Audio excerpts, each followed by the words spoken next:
Le bureau de la Fédération gabonaise des assurances avec à sa tête le Dr Andrew Godog, réélu lors de l'Assemblée générale ordinaire du 14 juillet dernier, a pour son premier mandat réalisé un bilan jugé positif à la tête de la Fédération des assurances intergabonaises. Un bilan qui repose sur de nombreuses innovations dans le secteur de l'assurance au Gabon.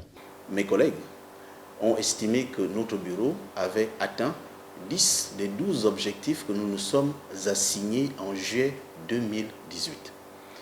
Le bilan est reluisant, mais nous n'allons pas nous satisfaire de ce bilan-là, dans la mesure où nous n'avons pas atteint les 2 derniers objectifs. C'est la raison pour laquelle j'ai sollicité auprès de mes collègues le renouvellement non seulement de mon mandat, mais également celui de l'ensemble des membres du bureau directeur. Repositionné à la tête de la fédération pour les 2 prochaines années, les ambitions du bureau exécutif sont déjà définies et prêtes à être mises en œuvre. Le nouveau mandat est placé sous le sceau de la relance du marché.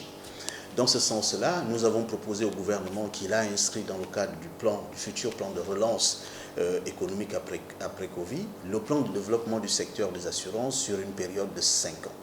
Dans ce plan de développement du secteur des assurances, vous retrouvez des problématiques propres d'abord aux assureurs, en ce qui concerne la rentabilité d'un certain nombre de branches, l'assurance automobile, l'assurance santé par exemple, les épineux problèmes de la cession légale qui se pose sur notre pays. La représentation du regroupement des assurances au Gabon dans son déploiement et la mise en œuvre de ses objectifs s'inscrit plus que jamais comme un acteur à pied d'œuvre dans la concrétisation du Gabon des services et dans le bien-être des assurés vivant au Gabon.